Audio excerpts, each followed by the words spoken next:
It's Tuesday, it's 12:15 and we're live in Westminster.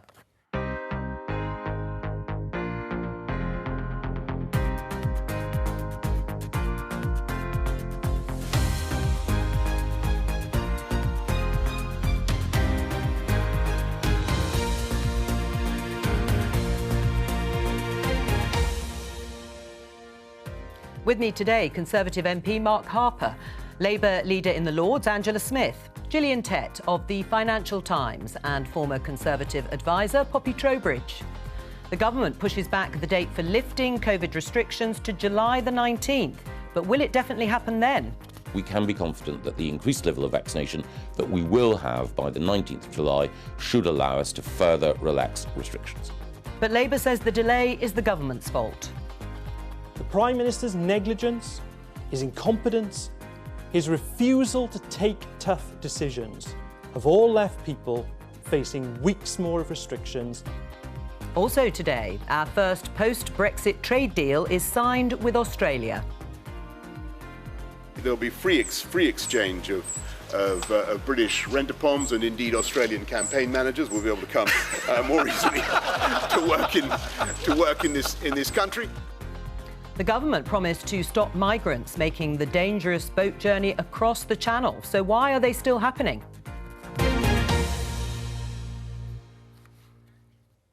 Let's start with the Prime Minister's confirmation yesterday at the press conference that all remaining legal restrictions won't be lifted as the government had set out on June the 21st. The Daily Mail's headline, PM, curbs could go on and on. Tory fury as freedom delayed to July the 19th. My question to start the programme, briefly from all of the guests, is do you think this will be the last delay? Mark?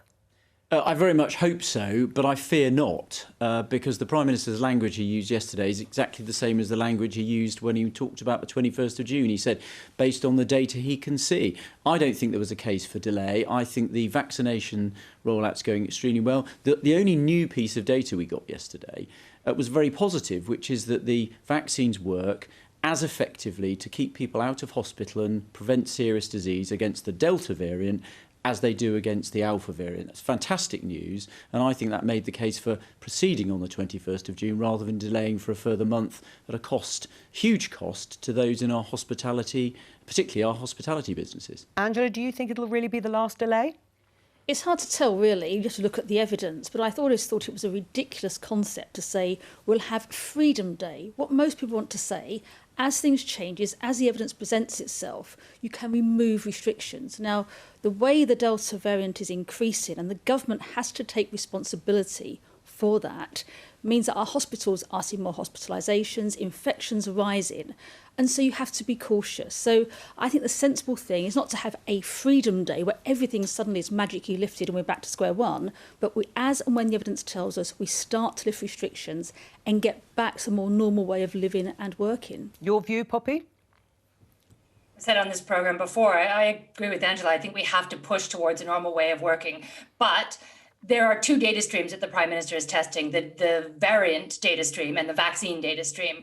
And I don't know if this will be a last delay. Nobody knows. What I would say is this is probably the one and only time the Prime Minister can test his own policy, can reverse ferret or U-turn on his own policy. Because if he were to delay again, his approach thus far would be shredded. And I suspect he knows that. So, he will, if anything, and he's required to do another delay, I suspect he'll try and make it not his decision. Gillian?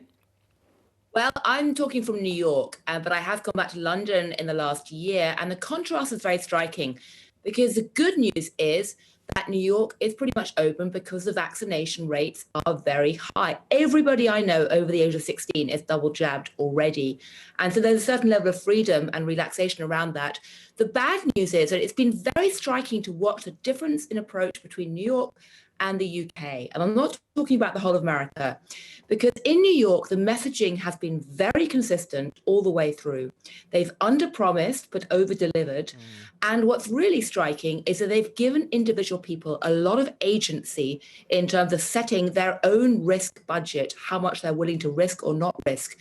And I think, unfortunately, in the UK, the messaging has been very changeable, and there's been a sense of almost infantilization, which has caused a lot of anger. So I really hope that they manage to roll out vaccinations as fast as they can, give people more agency and control, and hopefully reopen quite soon. Right. Do you think that should be the way forward, Angela? Let individual people decide. Let them decide what the risk-based analysis is here. I suppose we do, but within certain parameters. And I think one of the important things about that is the government has to give accurate information. Now, if we look at the issues about the green, amber and red list about people travelling, how confusing was it for people who ended up in Portugal thinking it was safe, only for the government to say, well, when we said amber, we didn't really mean it was safe, and now we're putting it on the red list. So I think, yes, people make decisions, but within the parameters. And I also think the vaccination is key. Very much is going to be key as more people get vaccinated. But I wouldn't just leave it to individual decisions. We saw the demonstrations outside Parliament yesterday of people who don't want to be vaccinated, want no restrictions whatsoever. You have to follow the evidence. Right. And in terms of the evidence and also public support, Mark, because you and your colleagues in the COVID recovery group, very clear where you stand. You don't like the delay and you're worried about even the next sort of milestone. But where's your evidence that you're speaking for the public at large? Because, you know, a Snap poll, Comrades poll, said 43% say that the government should lift the remaining coronavirus restrictions after the 19th of July. So you're just out of touch with what people think. No, not at all. Look, I fully accept that a majority of people don't want to relax the restrictions immediately, but actually there's a sizable minority that do. And I reach my decisions not based on looking at opinion polls and working out what's popular. I look at the evidence and the analysis of what I think is the right thing to do. And I make that argument, and you persuade some people and you don't persuade others. The fact is we've offered two vaccinations now to the people in the risk groups, the people that account for 99% of the deaths and over 80% of hospitalisations. So they've been protected. The vaccines are very effective. You've got to let people then make judgments about how to live their lives, just like we do about everything else. Hospitalisations are now increasing. No. Infection rates, if we worry about infection rates, we're never going to end this, ever, because COVID is with us. It's going to be an endemic disease, as the Chief Scientific Advisor says. Hospitalisations are rising very slowly. Admissions are rising quite quickly, but people aren't staying in hospital very long. The number of people in hospital now is a couple of people per district general hospital. It is not a serious issue. I find Mark's actually quite complacent, and it's not where most people want to be. This idea you can remove all restrictions, I said before, it's a nonsense. Well, this lockdown's been going on for over... Well, hang on, let her finish. The point the Prime Minister, he named, this was going to be Freedom Day. What a nonsense. As you say, we'll always have to live for many years probably with some variant of the virus, and we have to mitigate the impact that has. But Labour supported the government all the way, haven't they, with this extension? I mean, what do you say to those people and people in your own party who say you've given the government a blank cheque on this? Actually, without Labour support, Boris Johnson would probably be in a much more precarious situation. And as a result, you're not really underlining the point that Gillian made, which is people should make their own decisions. Yeah, I don't accept the criticism. Yes, we've been supportive of restrictions that have been in place, but we've also been quite challenging and critical of the government of not doing things quick enough, not doing things early enough. And the worst thing, what is much, much worse than any lockdown, is repeated lockdowns. And we should have been in a position, had the Prime Minister not sort of delayed putting India on the red list, we may well have been in a position that we would have had the Prime Minister's Freedom Day announced yesterday, but we couldn't because the government was lax and allowed the Delta variant to get hold across the UK. The government has to take responsibility for this. Well, Poppy, what do you think? Do you think the government is I can't even say the word, infantilising us? I know what you mean. I think we're in a new stage now. This is not the acute peak of the early crisis. There's a lot more information around. And actually, for me, the headline in yesterday's news conference was not the delay. We saw that coming. It was the fact that Chris Whitty and Patrick Vallance bandied around the word forever in relation to COVID-19 with ease. They must have said it 3, 4, maybe 5 times, half a dozen times. I think that this is the phase we're in. There's more information. We understand what has to be done, and we need to find ways of working with this influenza in our economy, in our social lives. And so I don't think we can live forever behind these sort of cloistered walls. I absolutely think with the information, with the health measures that we have in place, including the vaccine and others, we have to be allowed to work within that data ecosystem to find ways of surviving and reopening. We have got to move forward, and I think it's no longer the acute stage. We've got to be a little braver now. Gillian?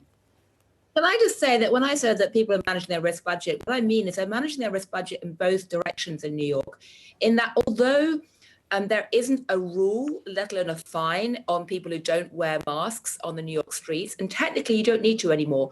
A lot of people are still wearing masks voluntarily out of respect for each other.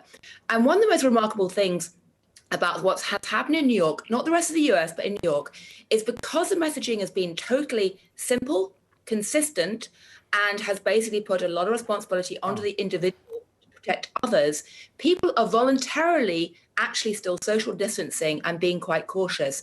And what really struck me, because I was back in the UK 2 or 3 weeks ago, is the minute controls get lifted a tiny bit, from what I've seen in the UK, everyone kind of goes mad and congregates in pubs. And in a way, there has to be a message about individual responsibility towards other people and having a conscience for your fellow citizens without having rules and fines imposed at the same time. Right. Well, when it comes, though, to managing people's expectations, this headline in the Daily Telegraph is from a year ago. PM will be back to normal by Christmas. I mean, Angela is right. This endless promising and then having to go back because the data certainly proved then, before Christmas, that infections were rising, leading to hospitalisations and, tragically, deaths. That has been the ongoing problem for the government. Well, look, I think you've got to put it into two different phases. Pre-vaccination, there clearly was a massive link between infections and hospitalisations, clearly. But now we're in a phase where we've got the vaccination rollout. It's really important that we learn how to live with the virus. And you were quite right. I'm afraid Angela's wrong. In the House of Commons, Labour has given the government a blank cheque. Yesterday, it said, before it had even seen the proposals from the Prime Minister and the legislation, that it was going to support them, and it doesn't ask a single difficult question except lockdown for longer, faster, more, and lock people up for longer. Labour's not challenging the government on any of this. We're asking the questions because Labour isn't. No, all you're saying, Mark, is let's get it all over and done with. We can all go back to normal now. It's completely irresponsible. I think the challenge for the government is not to overpromise and underdeliver. What I thought was very, very interesting, what Poppy had to say, is in New York they've seen under-promising and, in effect, over-delivering because people have been engaged. Gillian in New York, yeah. Sorry, yes. And I think that's one of the real issues about this government. It constantly promises more than it can deliver. And as for blank cheque, it's only been the Labour Party who've been challenging. All you've said is unlock, back to normal. We've been actually I've been asking questions, we've been putting proposals. Angela. We've been putting proposals forward of how we get to a position where we unlock and we stay unlocked. Well, let's have a look at some of the proposals that you talk about, particularly when it comes to border issues, because the Shadow Home Secretary, Nick Thomas-Symonds, has been laying the blame for the delay announced yesterday on the government's lax border policy. Let's take a listen. Even if the government refused to introduce comprehensive hotel quarantine, it was clear that more countries needed to be added to the red list. Pakistan and Bangladesh were added on 9th of April. Yet, the Prime Minister waited 14 days to add India. Those 14 days have resulted in delays to our freedoms, untold damage to our economy, and risk to thousands of jobs. Is he right? There was a fortnight failure, Mark. No, I don't think he was. I've listened to ministers very carefully on this. I'd say two things. First of all, I understand the specific decision. It was based on data, and it's all very well putting on your Captain Hindsight spectacles and judging things now when we didn't have the data at the time about the relative risks from different countries. But on a general point, I don't think this idea that you can somehow hermetically seal the country and keep out variants and COVID is sensible. We've got 10,000 people come into Britain every day with bringing in freight. Yeah, but you can't shut the borders. But Pakistan, the rest of the let me world just remind you of the outside. timeline, because Pakistan and Bangladesh were added to the red list, and that's where you need to quarantine in a hotel when you return to the UK, on the 9th of April. India was only added to the red list on the 23rd of April. Hindsight or not, was that a mistake? Well, my understanding from, and listened to the Health Secretary say it yesterday, it was based on the relative... But was it a mistake, Mark? Well, it was relative... looking at the positivity of people coming from the different countries, ministers then judged when you needed to put people on the red list. And that was the data available at the time. It's no good people now looking backwards and saying they would have made a different decision based on what they know now. You have to make decisions at the time based on what you know at the time. That I understand is what ministers did. When did Labour first call for India specifically to be added to the red list, I haven't got the date, Angela? but certainly before the 23rd. And I think when we saw Bangladesh and Pakistan being put to the red list, questions were asked then. And I think 20,000 visitors came from India at that time. And we all know that the quarantine system isn't very effective, it isn't working well. When I talk to friends who live in other countries who have returned home, they've had people call at their home, they've been checked on to see if they are self-isolated or quarantined. People do get calls. Look at the figures, Mark, and see how effective it is. It's very poor, a bit like how Test and Trace was as well. So I think we've been lax, but the government has the information. Mark says it didn't have the information that would have indicated they should have been on the red list. That's not the information. It seemed to be more to do with the Prime Minister's visit to India than it did about looking at the evidence and whether or not India should be on the red list. So if the government's absolutely confident that we saw no extra infections coming into the UK at that time, then I'd like to see that evidence. But most people, including the experts, aren't confident that the government did the right thing. Right. Should have put it on the red list earlier. Right, earlier. But we still don't know exactly when Labour did call for it, whether it was much earlier, because as far as we have looked into, Matt Hancock, the Health Secretary, announced in Parliament on the 19th of April that India would be added to the red list in 4 days' time on the 23rd.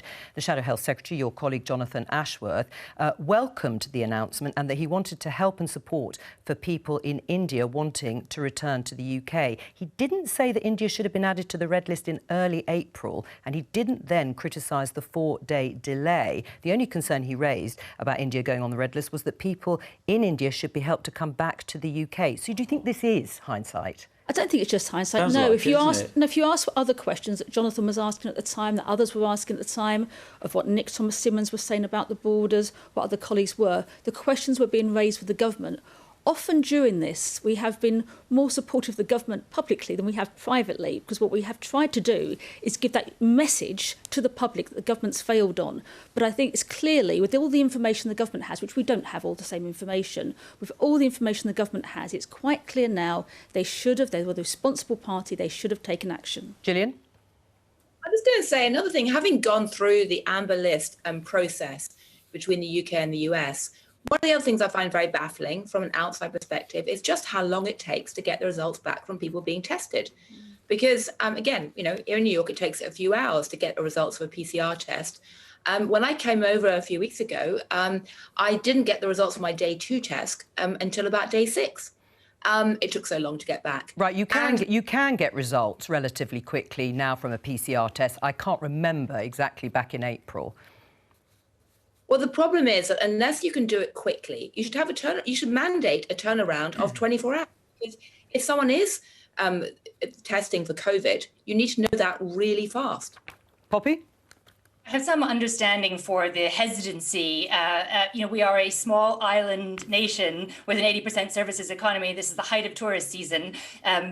There may be some sort of muscle memory within government in Whitehall that is really hesitant to shut down the borders. But Australia is an island economy, and they've done that. Canada has one border, really, and it's pretty much closed that border.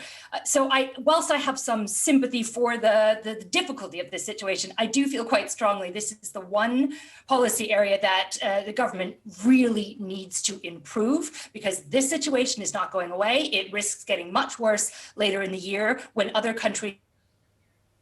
We've slightly lost you there at the end, Poppy. I'm sure we'll get you back. Well, you mentioned Australia, and we can bring you the news that a trade deal has been agreed, the terms of it anyway, between the UK and Australia. Boris Johnson, the Prime Minister, met with the Prime Minister of Australia, Scott Morrison, this morning. Here they are, taking their seats in number 10. It's the first post-Brexit agreement to be negotiated from scratch. Let's talk to Darshini David, the BBC's global trade correspondent. Darshini, what are the terms of this deal? It's a really good question, Joe. I mean, handshakes are easy in some ways. It's the fine print that really matters. We've heard all that talk about smoked salmon and biscuits and cars and how it'd be easier to sell goods between the two countries. But ultimately, what does this all mean for consumers and for businesses in both? And as yet, we don't have the detail of this deal. We do have some bare bones. For example, it'll be easier for under 35s, I should say, to travel to Australia for extended periods. But really, when it comes down to the hard and fast number, all we've got is what we've had previously. And on the government's own numbers, we know that perhaps in 15 years' time, we could see an addition of 0.02% to our GDP, our income as a nation. And in terms of lower prices for UK households, well, the government says it could be up to £34 million. What does that mean? Around about £1 per household. I mean, spend it wisely. But perhaps this isn't about the economics per se in the big picture, but more about what it symbolises. The first deal, as you say, from scratch in the post-Brexit era, but also sets the tone and the way for future trade deals as well, because this the UK government has seen as a gateway to that bigger trading group, CPTPP, an organisation of 11 trading nations.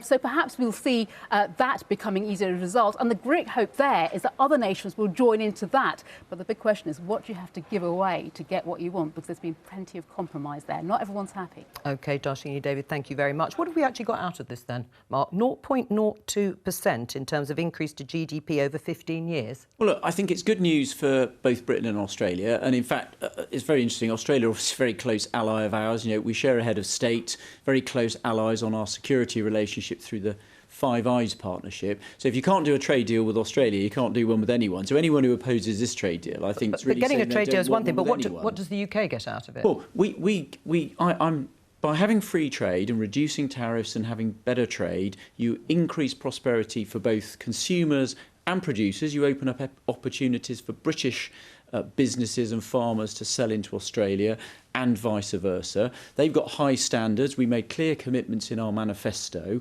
about sticking to those high animal welfare standards. I think it's good news, and it'll be the first of many that we strike around the world, improving the level of free trade, which is good for us, good for the partners, and it's actually good for the world. Right, so Gillian, is this a sort of gateway trade deal in that sense, even if the numbers, we don't really know them as yet, aren't going to be that large at all when it comes to growth of the economy? Well, it's symbolically important and helpful, just like the G7 meeting in Cornwall was symbolically helpful. And if it leads to a wider Asia-Pacific trade deal, which is really the big question now, will the UK join the big Asia-Pacific trade partnership, then it obviously is helpful. But the reality is no one should lose sight of the fact that for a country like Australia, getting a trade deal with the UK is kind of nice, but actually they are very, very focused on the Asian markets and the US market these days.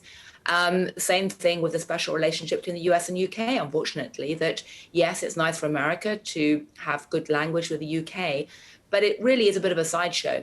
So it's Boris Johnson who needs this right now. And the question is whether any of this can possibly make up for the loss of the trading relationship with the European Union, or rather a decline of that at the moment in the figures. Poppy? Is it too cynical to say that this is really just a practice run and let's hope it leads to better practice down the road? I mean, the economies Gillian mentioned are the ones that we really need to focus on. But it is an important exercise to go through and to get right, even if the numbers don't wow any of us. This is the new way of operating post-Brexit. So practice run. Michael Gove hinted this morning, Cabinet Minister Angela, that it could lead to lower food prices. There are concerns from UK farming industries obviously being undercut. But that would be good for voters, wouldn't it? Cheaper food? Let's wait and see what this deal says. I'm a bit concerned because Mark mentioned they have the same standards. If you look at what our farmers have done over the last few years in terms of food safety standards, environmental protection standards and animal welfare standards, they're very high. If this deal allows Australian farmers to export their produce to the UK without meeting the same standards, we are putting British farmers at a disadvantage.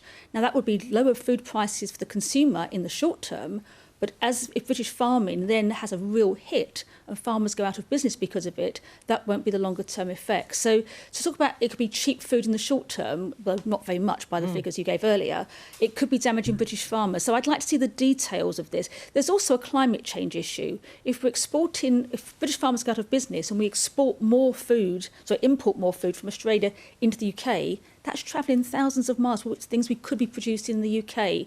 So I'd like to see just how much this does for British farmers, as well as being a trade deal for Australia. Is it really worth undercutting UK farmers for perhaps a few pence off some meat? Well, if it's a few pence, it's clearly not going to make that much difference to prices. But the bigger deal here is Australia has high welfare standards, and we were very clear in our manifesto that we're not going to sign trade deals with people that have low animal welfare standards. And I shall look, now I haven't seen the detail in the same way Angela hasn't either. I will look at the detail very clearly, and I'm absolutely convinced Liz Truss won't have signed anything that doesn't comply with our manifesto commitments. But it's animal welfare very standards, about that. environmental protection standards as well, and food safety standards. Those three things have to be incorporated that doesn't disadvantage British farmers. Now, the government also promised that. So we need to see the terms of the deal and see what we get this afternoon. But I'm cautious of welcoming it till we've seen that detail. Right, I mean, is it time for Labour to be more positive in general about post-Brexit announcements and trade deals?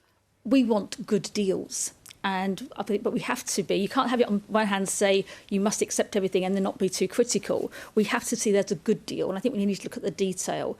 I'm concerned that the government, in the rush to get a deal, may not always do the best deal for the UK. And the real worry about the Australia deal is not just the Australia deal, but it opens the doors for others, for America, for example. Now, we've already expressed, and the government said it wouldn't happen, about chlorinated chicken, for example, hormone-injected beef. We have been clear that's not going to happen. You've been clear it's not going to happen, but it's not clear if this deal would allow that to happen in a trade deal. So you say it's not going to happen, but you need to see it in the fine print of the trade deal and not jettison principles in order to get a deal, because we do need to open up our markets, we do need to have foreign deals, and the pressure will be on the government to lower standards, and that's where it gets to be difficult for the government and quite a challenge to deliver what it's promised. We're going to talk about something else. Migrants crossing the Channel and arriving in Dover. The numbers have been high this month. A reported 110 people arriving yesterday. We'll show you pictures of that happening while we talk to Simon Jones, who's the BBC's reporter live in Dover. What is the latest situation there, Simon? Well, it's another calm day out there in the Channel, so not surprisingly, we've seen more groups of migrants make the journey by boat from France to the UK. And it's become a pretty common sight from here on the White Cliffs. You spot in the distance on the water people wearing their fluorescent life jackets. They're being brought back to shore by border force. The people are then processed and dispersed around the country. Now, in terms of numbers, around 1,300 people have reached the UK by boat so far this month, bringing the total for this year to around 5,000.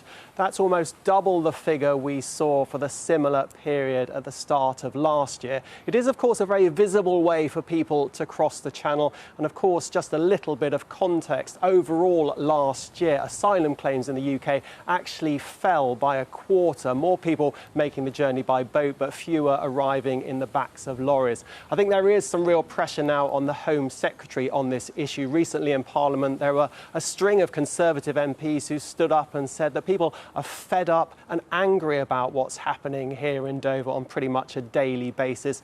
The government's big hope is its new plan for immigration, and a key plank of that is the idea that if migrants reach the UK by boat, they will have passed through safe EU countries to get here, and the idea is that then that will count against them and the government will look to return them to those EU states.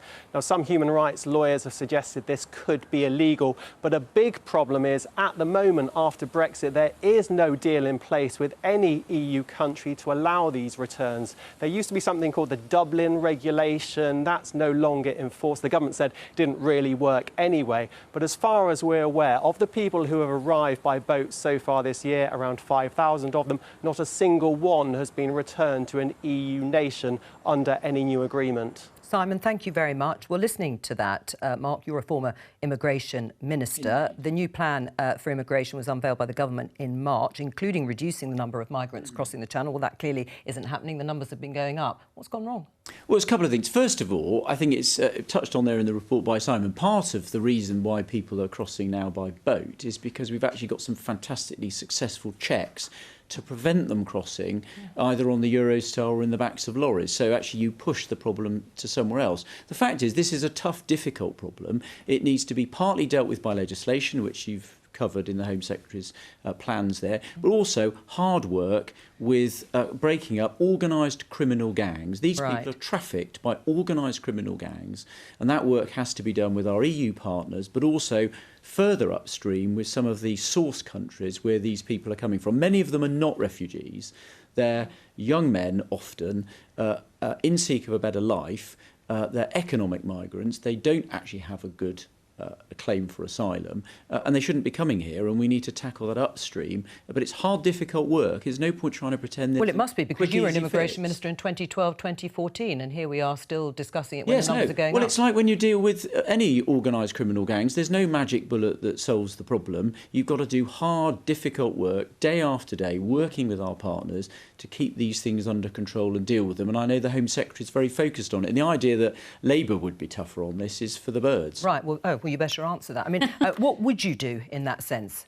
It's interesting that Mark talks about being tougher on it. It's actually been more organised about it. I think there's an issue, there's a human tragedy here as well, that people are leaving their countries into these boats and trying to get to the UK. We don't know how many don't survive. When you take away the legitimate routes for people, like Dublin's ended, Alf Dubs did an amazing job in the House of Lords of saying that unaccompanied children for family reunification, that has gone. The government has taken that away and put nothing in its place. And I think another thing that has an impact is you have to try and create stability, economic support in those countries where people are coming from. When you cut the budget for international aid, now it would have reduced this year anyway because it was a percentage, 0.7% of the country's income. But when you look at that and you change it, as we've done, there are massive, massive cuts of millions in pounds in the very projects that supported some of these people to stay in their own countries. All right. That does encourage people to leave and try and find these routes across the sea, which are dangerous, and it's a huge difficulty for Kent who have to bear the brunt of giving we've support. heard that. Gillian? Very quickly, I was chatting to the UNHCR, United High Commissioner of Refugees Commissioner, earlier this week.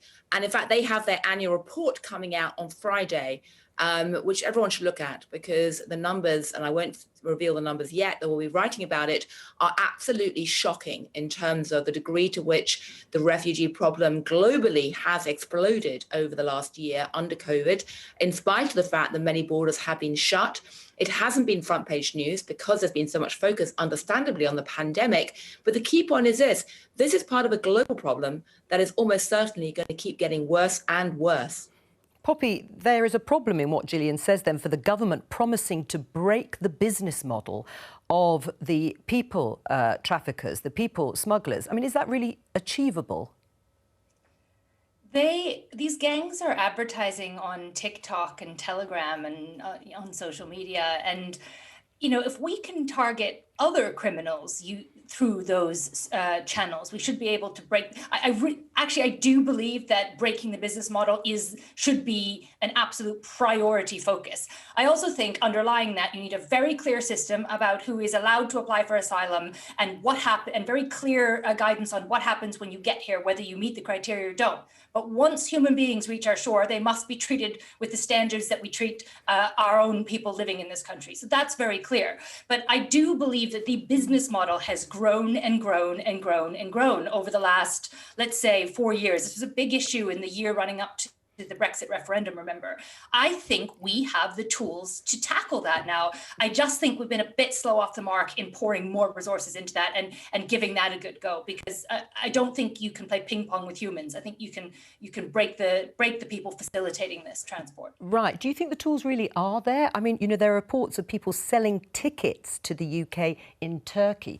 Poppy's already talked about the trips being advertised on social media. Is that really going to break the business model when the demand is so high? Well, look, there are organised gangs out there pretending to people, misleading them about what they can expect when they get here, extracting huge amounts of money from them. They're serious organised criminals, and it takes real sustained effort by our fantastic border force teams, the National Crime Agency, working with our partners. There's not a magic bullet to solve this overnight. Hard work, and I know those frontline professionals are absolutely dedicated, as are ministers, to dealing with this problem. Right, or are you going about it the wrong way? Because, you know, the accusation is the government's been discouraging legal routes of migration, only forcing people ever more to take illegal No, I don't routes. agree with that, because we've actually got proposals. For example, we take migrants from Syria, from the refugee camps there. We make sure we take the most vulnerable people, rather than just prioritising the fit, healthy people that can make the trips. We do still allow family reunion. I mean, it's not right, Angela, to say we don't allow people to come here for family reunion. Family reunion is still allowed. If you've got someone here and there's a family member, they can still come to the United Kingdom under our rules. That still applies. So I think we are doing that, but we need to widen the tools, which is why the Home Secretary is bringing forward that further legislation that Simon mentioned in his report. Poppy, did you want to come back? Just to say that a part of breaking the business model is not just shutting down these gangs on their social media channels. It's also about communicating more widely what the rules are here and what happens if you get here and don't meet the rules. It's going to be a terrible analogy, whichever one I choose, but cigarettes are bad for you. They are toxic. If you smoke them, this will happen. I think it's not just as simple as shutting down, web pages and social media accounts. I do think there is a communication challenge here to the wider world about what happens if you come here and what's happening with our system as we tighten it up. We need to tell those looking at the UK as a potential destination that we are tightening up the system and there will be consequences, and be very explicit about what they risk losing. And I'm not trying to be glib here, because I understand ultimately that could mean their lives. Right. But I think in terms of finance and investment and the ability to stay once you're here, we need to be clear that that is all at risk of losing if you don't fit the criteria. Gillian, do you think that will work? Will it be enough to disincentivise people wanting to make that short channel crossing once they've come to Europe and spent all that money? They do seem to be prepared, many of them, to risk their lives. I think tragically not. And I think there needs to be a much higher level of empathy for what's driving people out. And I'm not making any moral judgment here, but I think the reality is that there's going to be waves and waves of refugees. And that, simply expecting better messaging to stop it, I think is simply not realistic. But Gillian here, I think, made a very, very important point early on. This is an international, global issue. And us just saying in the UK, we're going to do X, Y and Z and close our borders isn't going to hack it, basically. It has to be internationally. We've lost out by not being part of the EU, because these agreements we had with the EU are no longer in place. We need to get some kind of global operation here to tackle the gangs, to deal with people in their own countries. We don't do enough. If we were doing it, Mark, it'd be solved. And also, I think we need to look at what's happening in those countries and not cut the aid budget, which helps those countries to support people in their country, doesn't encourage them to flee, whether it's for economic migrants of better life or for their own safety. We're going to move on. I'm going to talk about Anthro Vision, which is Gillian's book, How Anthropology Can Explain Business and Life. Gillian, you reveal in your book that the lens of anthropology has helped you better understand human behaviour, saying uncovering the hidden rituals that govern how people act. And I just want to show our viewers this headline. It'll all become clear very soon. CBS News. Everyone keeps Googling the word bigly after presidential debate. You will remember that word. I think others say he said big league, but let's use bigly for now. That was between Donald Trump and Hillary Clinton in 2016. Gillian, tell us the response in the Financial Times newsroom to him using that word. Well, my book is basically about how to appreciate what it means to be human in a digital age and how to navigate that. But as part of that, I argue that the cultural assumptions we assume from our surroundings are incredibly important. And that applies to journalists as much as anyone else. So I was sitting in New York with the Financial Times newsroom when Donald Trump said in one of the debates, bigly. And everybody, including myself, in all honesty, laughed instinctively. And what's fascinating is to ask, why did we laugh? because laughter is something incredibly human. You know, an AI platform can't create a good joke because it really it requires you to be part of a social group with shared assumptions, and you're playing off culture clash and all kinds of contradictions there. And what was embedded in that laughter was a recognition, or not recognition, an instinctive realization, assumption that the only people who have the right to have power are those who have command of words, like journalists, might I say.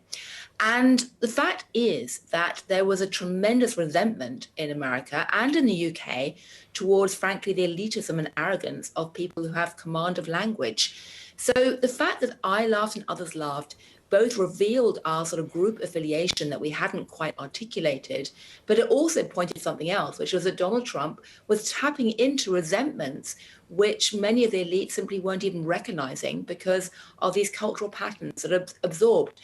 And it's back to that usual wonderful Chinese proverb, you know, a fish can't see water. We can't see the biases and assumptions that cloud our vision unless we take real steps to jump out of our lives, out of our fishbowl, and have empathy for other points of view and the way that other people live.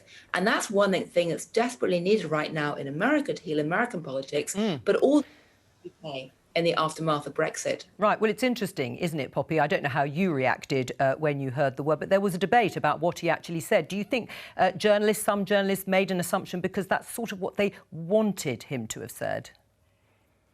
Gillian's absolutely right, but I think the process did begin a little earlier when social media began to encroach upon that hallowed ground that journalists used to think they had exclusive right to. And I think Donald Trump was sort of the epitome of that. You know, we now communicate with image-only platforms, and everyone could have a say on the policy of any national government or the statistics of any major football player or their game strategy. I do think social media has facilitated that, but if the pandemic has done anything, it has concentrated the relationship between our society, our humanity, and technology, and it has brought empathy back to the fore. And long may that continue. Angela, I mean, when it came to the big seismic events over the last decade, the financial crash, Brexit, yes, and the election of Donald Trump, do you think too many people made big assumptions about the way people would behave? I think people often do, and I'm fascinated by Gillian's book. I'm going to go and buy a copy later today because I want to see what she's saying on this. But it is this thing about language, isn't it? How we communicate. And one of the things that I think Twitter has done and social media, it's taken the mystique away from journalists, but it's also taken that sort of filter away of if something is accurate or not. So something can be completely false, can be halfway around the world before you've actually got to the next morning's newspapers.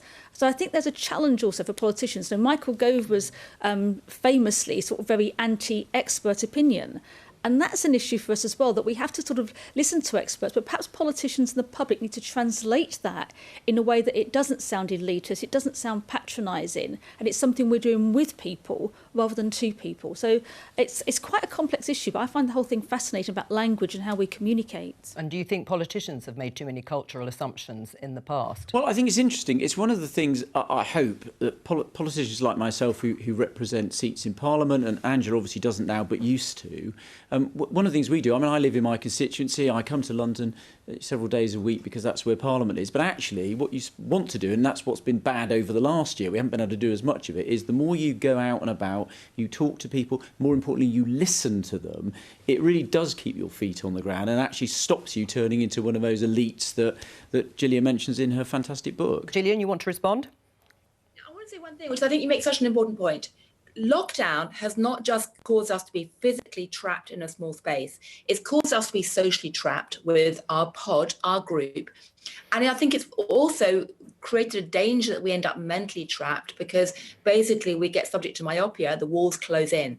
And there's one thing I would make a big strong plea to everyone right now is that as we come out, hopefully from lockdown, please can we widen the lens, walk in each other's shoes, actively go out and embrace a bit of culture shock, because the power of culture shock, and this really is at the core of anthropology, is you don't just gain empathy for somebody else's point of view. If you immerse yourself in someone else's life and try and walk in their shoes, you also gain the ability to flip the lens and look at yourself more clearly. And we really need that right now as we all try to build back better in our families, communities, companies, and nationally. Right. It's going to be But Gillian, people would assume that journalists, for example, and politicians should be doing that already, should be embedded in communities, should be talking to people. You're obviously saying that hasn't happened. No, I'm saying that this is a call for more reflection, more action, more humility, more empathy. And we all need to get out and actually actively embrace some culture shock. We've had enforced culture shock because basically the lockdown has thrown everything up. Oh, Gillian, we've just lost you. That wasn't very good timing there, just at the end in those last few seconds. But thank you to all of our guests for joining me today. That's all we've got time for. I'll be back with Prime Minister's questions tomorrow at 11:50. Bye-bye.